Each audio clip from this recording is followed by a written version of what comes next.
शाही दरबार में जाने के लिए तमीज और पैसा चाहिए, जो तुम्हारे पास कोसों दूर तक नहीं है। शाम को प्रतियोगिता है और अब मेरे पास न तो नए कपड़े खरीदने के पैसे हैं और ना ही उसे सीने के लिए मशीन। हमारी आखिरी प्रतियोगी माया अभी तक नहीं पहुंची हैं। क्या हम विजेता की घोषणा करें? हाँ, विजेता की घोषणा करो। स्वर्णपुर के नगरी के एक शांत किनारे पर एक पुरानी लकड़ी की छोटी सी कुटिया थी, जिस पर जंगली बेलें लिपटी हुई थीं। इस कुटिया में रहती थी माया, स्वर्णपुर की दूसरी परियों के पास। जहां जादुई छड़ियां और महंगे रत्न थे, वहीं माया के पास बस एक पुरानी सुई और कुछ रंगीन धागे थे। माया को बचपन से ही अलग अलग कपड़ों को जोड़कर अनोखी पोशाकें बनाने का जुनून था।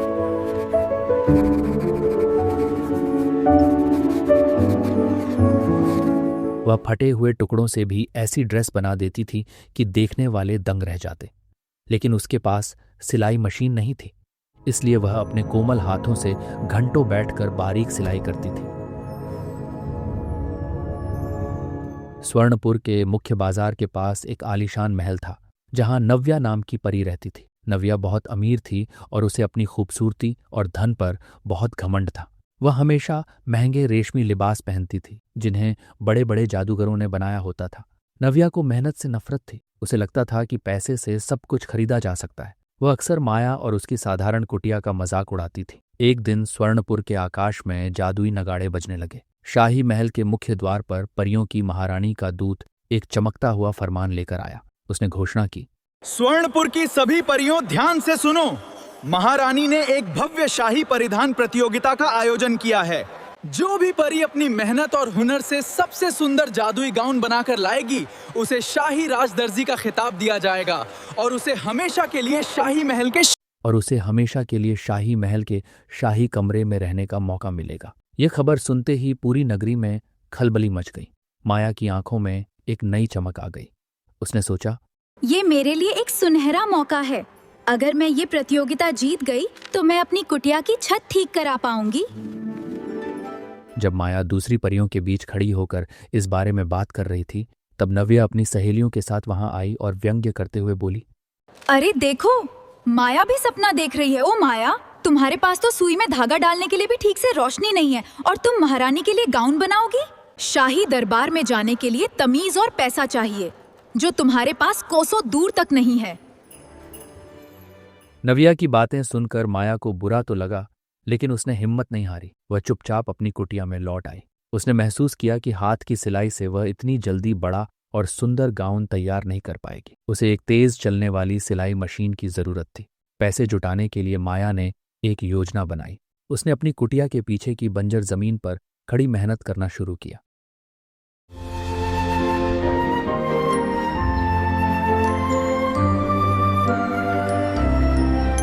वह सुबह सुबह जादुई झरने से पानी लाती और मिट्टी में खाद डालती।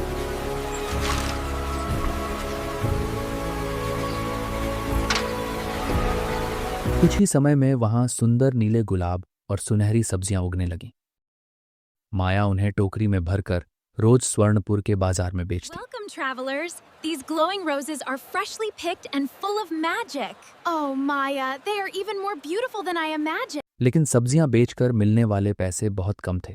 माया ने हार नहीं मानी। उसने तय किया कि वह मेहनत दोगुनी कर देगी। वह दिन में बाजार में फूल बेचती और शाम को स्वर्णपुर की अमीर परियों के घरों में जाकर सफाई का काम करने लगी। कई बार नव्या उसे काम करते हुए देखती और उसे नीचा दिखाने के लिए अपने फटे हुए कपड़े उसके सामने फेंक देती, पर माया बिना कुछ कहे अपना काम करती रहती। महीनों की इस कड़ी मेहनत और अपमान सहने के बाद एक शाम माया ने अपनी जमा पूंजी गिनी। उसके पास अब इतने स्वर्ण मुद्राएं थीं कि वह एक अच्छी सिलाई मशीन खरीद सके। अगले दिन वह बाजार गई और अपनी पसंद की एक मजबूत और शानदार सिलाई मशीन लेकर आई।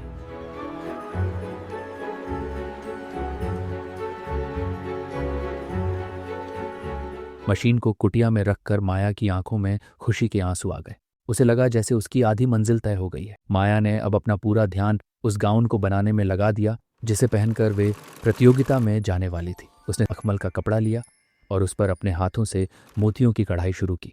वह रातों को जागकर मशीन चलाती और हर टांके के साथ अपनी उम्मीदें जोड़ती।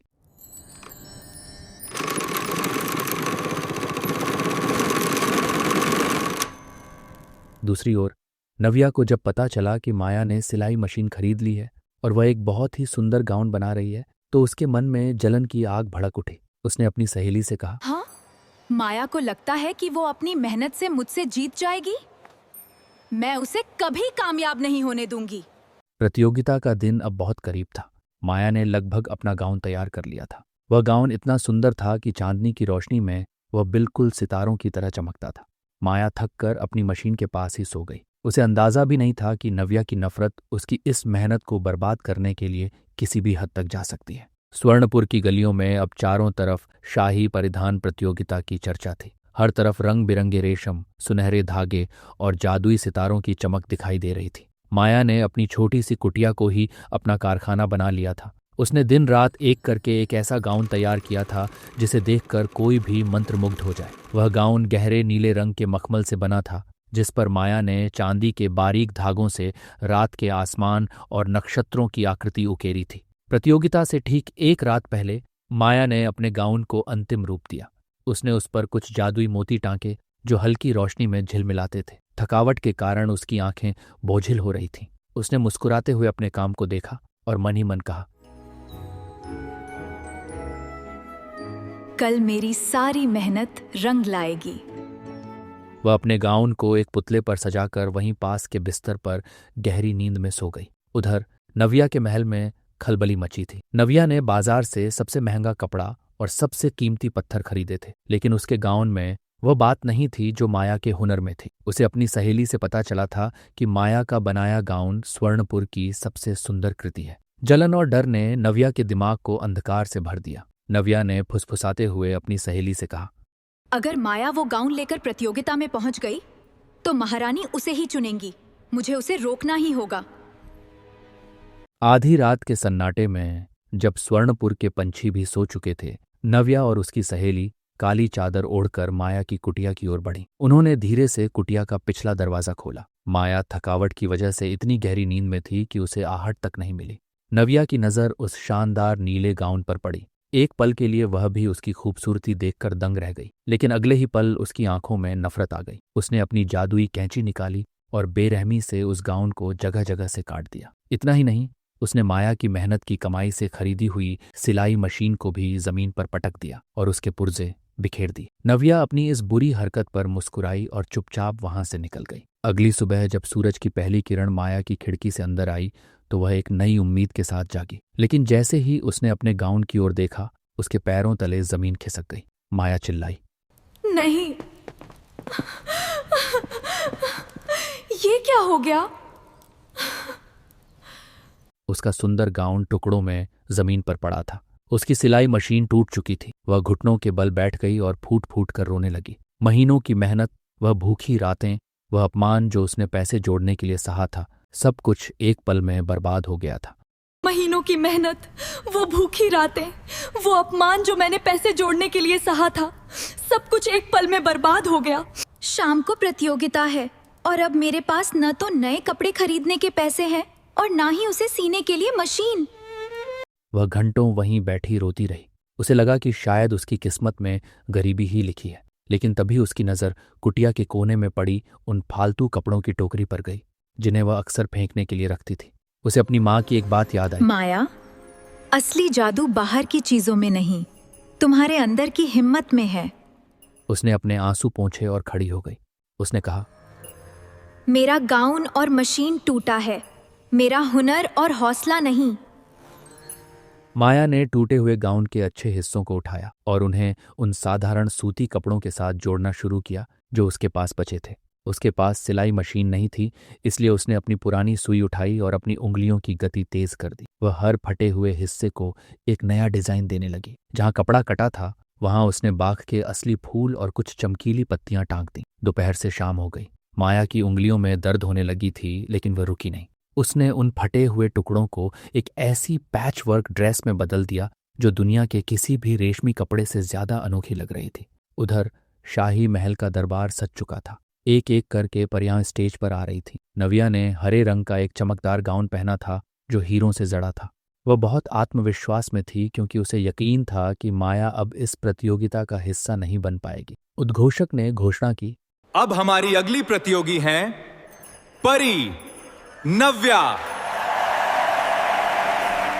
नव्या ने बड़े गर्व के साथ अपना गाउन दिखाया। महारानी ने उसे सराहा, लेकिन उनके चेहरे पर वह संतुष्टि नहीं थी जो वे ढूंढ रही थी। अंत में उद्घोषक ने कहा, हमारी आखिरी प्रतियोगी माया अभी तक नहीं पहुंची हैं। क्या हम विजेता की घोषणा करें? हाँ, विजेता की घोषणा करो।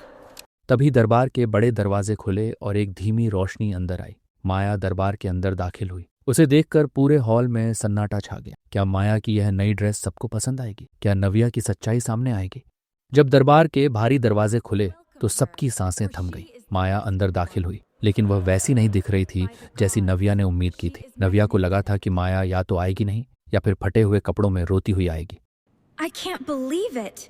Is that impossible? Look at her.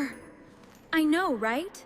लेकिन माया के चेहरे पर एक अलग ही आत्मविश्वास था। उसने जो गाउन पहना था वह स्वर्णपुर के इतिहास में कभी नहीं देखा गया था।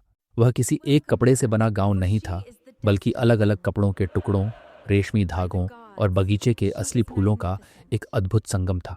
जहां नव्या ने उसे काटा था, वहां माया ने रंगीन पत्तियों और मोतियों की ऐसी कलाकारी की थी कि वह कटे हुए निशान अब तितलियों की तरह लग रहे थे। जैसे जैसे वह चल रही थी, उसके कपड़ों में जड़े असली फूल अपनी खुशबू बिखेर रहे थे। महारानी अपनी गद्दी से खड़ी हो गई। उन्होंने अपनी आंखों पर यकीन नहीं हो रहा था। नव्या का चेहरा पीला पड़ गया। वह अपनी सहेली की तरफ देखकर फुसफुसाई, ये कैसे मुमकिन है? हमने तो सब कुछ बर्बाद कर दिया था। नामुमकिन है। उद्घोषक ने ऊंची आवाज में कहा, अंतिम प्रतिभागी माया, कृपया मंच पर आएं और अपने गाउन के बारे में बताएं। माया मंच पर पहुंची। उसने मधुर स्वर में कहा, महारानी, ये पोशाक केवल कपड़ों का टुकड़ा नहीं है। ये मेरी मेहनत, मेरे टूटे हुए सपनों और उन्हें फिर से जोड़ने की हिम्मत की कहानी है। मुझे लगा था कि कल रात मैंने सब कुछ खो दिया, लेकिन मुझे समझ आया कि एक कलाकार का हुनर उसकी मशीन में नहीं, उसके दिल और उसकी उंगलियों में होता है। महारानी मंच पर आईं और उन्होंने माया के गाउन को करीब से देखा। उन्होंने देखा कि हर टांका हाथ से लगाया गया था और कितनी बारीकी से फटे हुए हिस्सों को एक कलाकृति में बदल दिया गया था। महारानी ने नव्या की ओर देखा और फिर माया की ओर। उन्होंने सवाल किया, माया, तुमने कहा कि तुमने कल रात सब कुछ खो दिया था, इसका क्या मतलब है? माया एक पल के लिए रुकी। वह चाहती तो नव्या का नाम ले सकती थी, लेकिन उसने गरिमा बनाए रखी और कहा, कुछ अनहोनी हुई थी महारानी। मेरी मशीन टूट गई और मेरा बना हुआ गाउन भी। लेकिन शायद ये मेरी परीक्षा थी कि मैं अपनी सीमाओं को तोड़कर कुछ नया बनाऊं। तभी दरबार में मौजूद एक छोटी परी जो नव्या की महल में सफाई करती थी, डरते डरते आगे आई। उसने कहा, Your Majesty, I'm here. महारानी, मुझे कुछ कहना है। कल रात मैंने नव्या और उसकी सहेली को काली चादर ओढ़कर माया की कुटिया से निकलते देखा था। हाँ, मैं समझ गई। उनके हाथों में कैंची और मशीन के पुर्जे थे। पूरे दरबार में कानाफूसी होने लगी। नव्या हकलाने लगी, ये झूठ है। ये लड़की झूठ बोल रही है। महारानी का चेहरा गंभीर हो गया। उन्होंने अपने जादुई दंड से जमीन पर प्रहार किया और कहा, स्वर्णपुर में हुनर की कद्र होती है, छल की नहीं। अगर यह सच है तो इसका फैसला अभी होगा। उन्होंने अपनी जादुई शक्तियों से नव्या के हाथों की ओर इशारा किया। जादुई नियम के अनुसार जिसने बुरा किया होता है, उसके हाथों पर उस कर्म के निशान उभर आते हैं। जैसे ही रोशनी नव्या के हाथों पर पड़ी, वहां नीले मखमल के वही धागे चिपके हुए दिखाई देने लगे जो माया के फटे हुए गाउन के थे। नव्या की चोरी पकड़ी गई। वह शर्मिंदा होकर जमीन पर गिर पड़ी। महारानी ने कड़क आवाज में कहा, नव्या, तुमने न केवल एक कलाकार का दिल दुखाया, बल्कि स्वर्णपुर की परंपरा का भी अपमान किया है। तुम्हें अभी इसी वक्त दरबार से बाहर निकाला जाता है और तुम्हारी सारी धन संपत्ति से माया के नुकसान की भरपाई की जाएगी। नव्या रोती हुई दरबार से बाहर भाग गई। अब सबकी निगाहें महारानी पर थीं। महारानी ने माया का हाथ पकड़ा और उसे सबके सामने ऊंचा किया। महारानी ने घोषणा की, स्वर्णपुर की परियों, पोशाक वो नहीं जो सिर्फ महंगे हीरों से चमकती हो। पोशाक वो है जिसमें बनाने वाले की आत्मा और उसकी मेहनत दिखती हो। माया ने साबित कर दिया कि सादगी और दृढ़ संकल्प से बड़ा कोई जादू नहीं होता। इसलिए मैं माया को स्वर्णपुर की नई शाही राजदर्जी घोषित करती हूँ। पूरा दरबार तालियों की गड़गड़ाहट से गूंज उठा। माया की आंखों में खुशी के आंसू थे। Thank you. This means so much to me. I love you all. लेकिन कहानी यहीं खत्म नहीं हुई।